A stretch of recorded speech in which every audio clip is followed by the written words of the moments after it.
Hello, it's me and Noah. the triumphant return of Noah, because he needs to help me get through this beast over here, the much-awaited solve of Ola's triumphant 4x4x3. You know why they call it that, Noah? Why? Because this is 4 over here. 1, 2, 3, 4. 1, 2, 3, 4. Did I say 3? I meant 2. 1, 2. 4x4x2. This is version 3.1 something or other. So took a lot of time designing this. This is the third incarnation of this particular puzzle, and it's perfected. I've shown you the motion of it, which is fantastic. Very smooth. It's like it was built to turn. You could probably finger trick it if you were so motivated to do that. Now, what's interesting about this puzzle, you may say, well, we've done cuboids before. What's so special about this one? Well, there's actually something very unique about this puzzle, something that I've not found, and a certain parity can exist with this, and I'll show you exactly what I mean.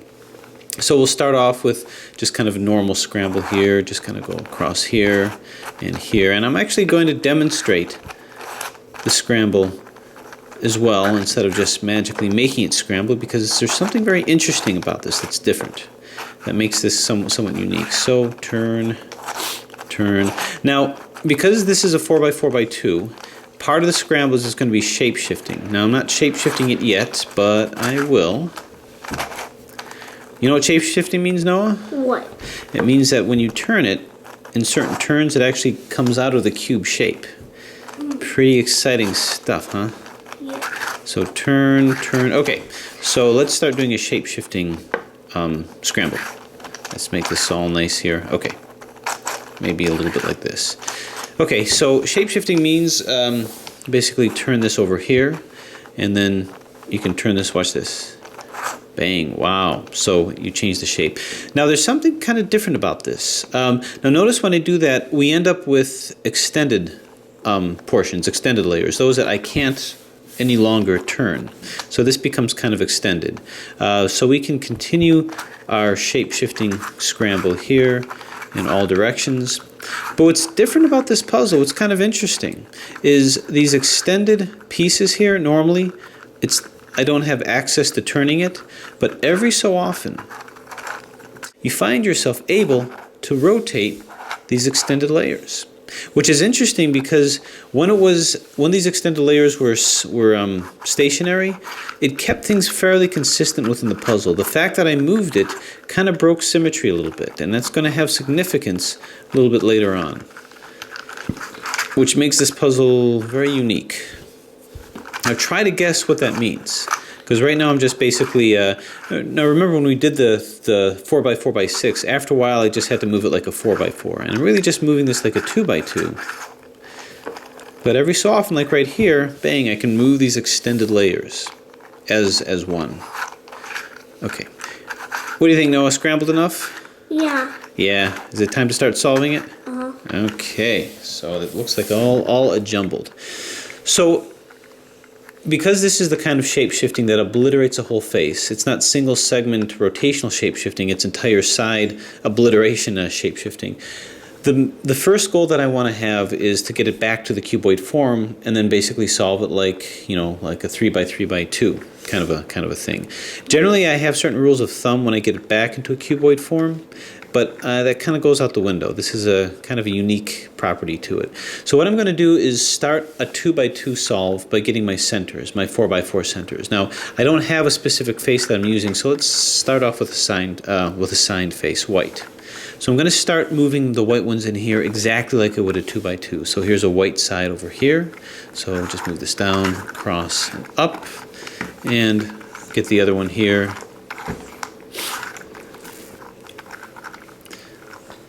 And let's see, where's the other white one? Do you see it? Oh, there it is. Put it down, across, up, and I'm just placing it like a 2x2. So there it is. Now I want to put in the opposite side, basically the centers. Now, even though I'm putting this in as the centers of a 4x4, I'm actually solving it just like a 2x2. Only a 2x2 that just has one side, or actually two sides. Middle side, not so much. So now to place the yellow ones, I'm going to place this just like the last step of a 2x2 or or of a 3 by 3 with that same algorithm. So all of my yellows are basically in the right plane. They just have to be rotated up. So I'm going to do the algorithm to rotate them up, and the reason why I'm doing the algorithm is because I know that by the end of it, this white side won't be touched. So I'm just going to roll these in exactly like the last step of the regular 2 by 2. So down, cross, up, boom, boom, boom, bang, bang, and do this until I see that yellow, which should be next. And there that is. And I'll move it here until this is rotated up. So you can see how easy this turns. Very smooth. Sometimes feels too smooth. But the pieces are actually very stable. And one more. Move this across here, move this one up. What do you think, Noah? Am I going to mess up my white side, white centers after I do this? Mm-hmm. You think so, huh? You have to have faith in the algorithm, faith in the math. Up, and look at that, I didn't mess up the white side. So basically, I finished my 2 by 2 version of this, 2 by 2 solve. Now what I have to do is I have to put in my edges, but I have to get it back to the cuboid form. Now what's unique about this is I've got all my sides that are available to turn. So how am I going to do that? What I'm basically going to do is I'm going to take all of the edges that are sort of poking up, match it with the ones poking down. So if this were, say, facing like this, I'd have to line these up together, because when I do that, I can now turn this upwards so that this fits flush. And now the same kind of thing. I have to make this work. Will this work? This can't turn because it's facing right angles to one of these that's facing down. So I'll have to maybe turn it like this. And now it'll do it. Now I'll turn it up. What about these last two hanging at the edge? Well, it's kind of an odd one out. So here's the technique that I'm going to do.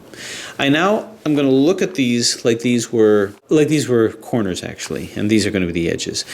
And what I'm going to want to do is eventually I'm going to come to two that have to be up. Sometimes they're going to be, rotated like that. But I'm going to try to place it to where they're both on the opposite sides of one of these guys, one of these middle portions here. So I'm just going to rotate this down and just rotate it and position it. So obviously I can't just do that. I end up with this over here. So I'm going to rotate this here and then come up like this. This is the configuration that I'm looking for. This is actually what I want, with both of them on either side. So now I have an algorithm. You know what an algorithm is? Mm-hmm. What's an algorithm? Exactly. An algorithm is a set of instructions that if you do it, it'll land you to a particular place that you want to go. It's like instructions, like move over here or there. Anyway, the Red Bull algorithm is something that'll take that and rotate this forward. So it'll rotate those. So I'm just going to do the Red Bull algorithm, or what I call the Red Bull algorithm. This is going to be my R move. This is going to be my L move. And back here is going to be B. And from this side it's going to be F. And there's only one U that's here. So let's do it and see what happens. These should be rotated in. So 2R, 2B, 2U, and L. Get it? Red Bull. Then 2U, RI, 2U, R, 2U, 2F, R, 2F. Then we have LI, 2B, 2R. So you can see we already got that. So we've got ourselves back at the cuboid form, and that's what we wanted. We didn't mess up our centers. So now it's a question of just putting things in pretty much exactly like you did with the 4x4x6, the 4x4x5, all of the big type cuboids. So I'm going to start off with the yellow portion here, and I have to put these in. And really it's just a matter of placing it. So here's the blue and yellow here. Let's just move this up like so. Move this across, and then we'll move it to join and to meet it. So bring this down here, so this is in. Now I got to rotate this back, so I'm going to move this out of the way, double turn it, move this back like so, and then I'm going to rotate this back in, like that. I've got the green and yellow. Why don't we do that next? So find the other green and yellow, which is right over here. So just move this across like that. All right, move this like so. And now what I want to do is move this out of the way before I move it back. I've got this one solved, so why don't I just replace it with this one? So move this in, turn, move this back. That puts these two yellows together, and now I can move this back. Bang. All right, lastly, I think orange and yellow. I've got the red and yellow that's already solved, so I'm just going to move this out of the way. I'm moving both of them to the side. So we'll take this red and yellow, and we'll just move it to the side, turn it, move it back. That's just so that I can keep it opposite these. I'm going kind of fast with this because we've been through this with some of the other large 4x4 cubes. Now we're going to move this in over here, move this here, turn, rotate things back. So now I'm going to put in the orange and yellow. Here's the orange and yellow over here.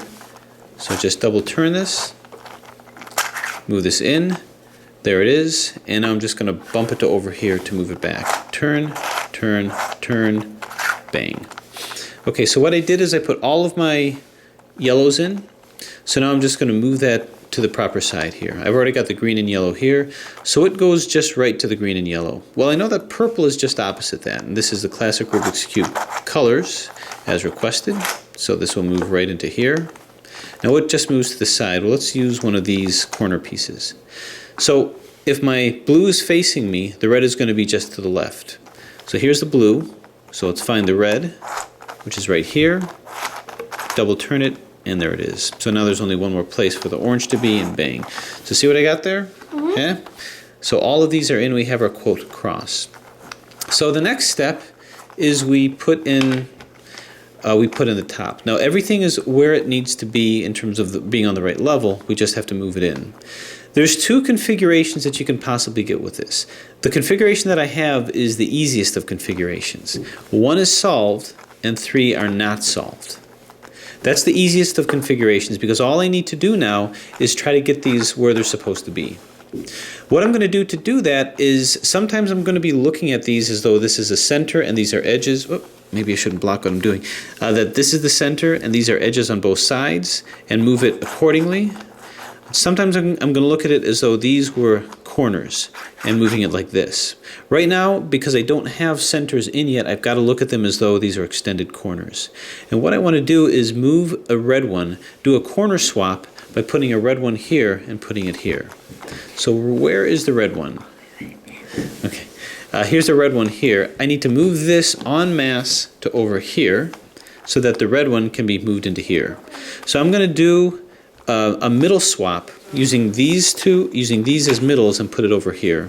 And that's going to be the typical adjacent middle swap algorithm. 2R, U, 2R, U, 2R, 2U, 2R, 2U, 2R, U, 2R, UI, 2R. All right, and there it is. So as you can see, I deposited this en masse right next to here. Now what I'm going to do is I'm going to turn these into corners and do a corner swap where this comes to here en masse, and I should have not only my red one in, but it'll put all my edges in. And that's going to be that algorithm that we've talked before, which I will post. Now I'm going to be moving it like this. 2R, U, 2R, UI, 2R. The whole thing moves in this counterclockwise fashion. 2R, UI, 2R, U, 2R, and lo and behold, you did it. You got these in. This was exactly the same technique for the previous cuboids. Once we've done that, as you know, the next step is to just put in this entire bottom over here. Let's go over another scenario that could happen when things aren't quite so simple. So let's say we have it here. We put in our lower cross once again.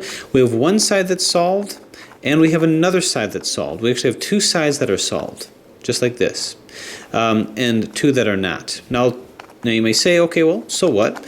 Let's just put in the orange one here, same way. We'll take this, move this here. But I'll tell you that that's not going to work. And let me show you why. We're going to move this en masse to here so that we can put it right next to the orange side here. So again, middle swap, to R, U, to R, U, to R, to U, to R, to U, to R, U, to R, UI, to R. All right, so there it is here. So why don't we just middle swap these guys here? Well, the problem with that is, yeah, this orange will come to here, this green will come here, but this is also going to swap. This green will come down here, and this red will come here. So this is now going to be obliterated. We'll have this solved, and we'll never be able to walk out of two solved states. So that's not going to work with that. Just to demonstrate what I mean, let's say we did the same strategy, 2R, U, 2R, UI, 2R, come back here, 2R, UI, 2R, U, 2R. Great, you made this, you put this in, but now these guys are out. And you will have walked into a trap. Now usually when I set things up and get it to the cuboid state, I've avoided that, but I couldn't do that in this case because of the variable kind of bandaging that happens with that. Oh, he's back. He's back. So, I'm in a very difficult situation. No, I'm in a very precarious position. I'm trapped. I have what's called parity. You know what parity is? What? Parity is when you mixed up one piece because you thought it was another piece. Something like that. Anyway, these two have to flip somehow. These two have to be put in. It's past your bedtime, isn't it? So, here's what you need to do to get out of that. What you need to do is, first off, get in two solid sides. Put in two sides that are opposite each other. So because I have the orange side here, I'm going to put in the red side. So I'm going to solve for the red. It'll obliterate this purple, but that's okay. That's all part of the plan. See? So I'll go ahead and do that. Put in the red side. Because this was something I was puzzling over for quite some time before I got it worked out. So I'm going to share it with you for the first time on the YouTube stage, how to get through the parity of a 4x4x2. Could be history in the making here. Anyway, 2R, U, 2R, UI, 2R. Come across here, 2R, UI, 2R, U, 2R. My red is here, and my orange is here. So as promised, that's what we did. Now what we're going to do is we're going to place these appropriately opposite each other. So I'm going to middle swap these two so that I can do that. And that's going to be 2R, U, 2R, U, 2R, 2, U, 2R, 2U, 2R, U, 2R, UI, 2R. You can see how smooth this is. It's just a joy to play with. Anyway, orange, red, that's exactly where we wanted. We can even put it in the proper cross type situation. So here's how to get through this. Now I've organized this algorithm. I've kind of put together this algorithm to minimize motions and also to get you back into a situation that's pretty easy to solve. Now I'll tell you right now, and you're probably thinking, another algorithm to memorize. You don't have to memorize this one. You could, but you don't have to. As a matter of fact, I do not have this algorithm memorized. I don't know exactly what I'm about to do, and I'm not reading the algorithm. Right now, you don't see any pieces of paper around here.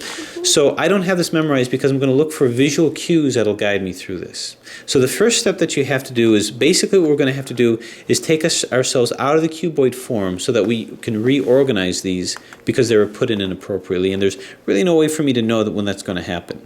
So we're going to start off with the right side here and go R, and then 2U. Now I'm going to go like L. Now notice I almost turned it wrong first, but I know to move L because I'm going to be moving it flush with this side. So L, and then U, and then I'm going to go like RI, and U. I know that's right because it gives me this little pinwheel. And because I went RIU, now I'm going to go like swing it back with an R. Then I'm going to go once again 2U, which brings me in this position. Do an LI, which will make this flush. Then another U so that I can line it up here. And then I'm going to go with a RI so that I can have opposites like this. And then 2U. Once I have this in, I'm going to go like RI to put this in. Now I will post this algorithm in the notes, But again, don't have to memorize it, at least I didn't. Now I'm going to hold it here because I actually planned this algorithm to set it up in a pretty specific configuration. What this is going to do is just reset the edges, hopefully. And I also have to just put one edge back in, one yellow edge back in. This is the yellow and blue. Find the yellow and blue, which is going to be right over here. So I'm just going to move this to the side. Now what I'm going to do is I'm going to take the yellow and blue and put it back into here. So bang, just like that. Now just like we did early on, I'm going to move it to the side, but which side should I put it on? Not this one, because I've got the white and red all in and the yellow and red all in. So I'm going to put it on this side. This is where I'm going to move it to. And I'm going to exchange that. So this comes in, double turn, and this comes back. So these are in. Now I've got this set up. Why don't we put in the green and yellow, which should be on the side here, and it is on the bottom. So I'm just going to double turn this here so it can match it. Double turn it back. This is in, and having done that, this is in, and lo and behold, look what we did, Noah. We put all of the edges in. And I did this so that not only are all the edges in and fixed, but actually the yellow side is properly placed. All I have to do is place the one that's not where it should be from here to here. And then we can put this here, and as you can see, we have our cross. So this algorithm was designed to get us out of that bind, but also minimize any messing up that we did and put everything back where it is. Now it becomes a 3 by 3 by 2. So let's go ahead for the sake of finishing. Find the red and blue. Red and blue is right here. To flip this down here, 2R, U, 2R, UI, 2R. There it is. There's no parodies anymore. So we've got the green and red, which is right here. Green and red. 2R, U, 2R, UI, 2R. Green and red.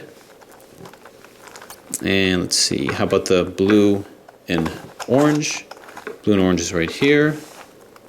2R, U, 2R, UI, 2R. And we've got our bottom layer in. Now I just do the top layer by the method, my preferred method. Find a sandwich over here, move it just to the left, and then do a corner swap to get sandwiches everywhere. 2R, U, 2R, UI, 2R. Turn it here. 2R, UI, 2R, U, 2R.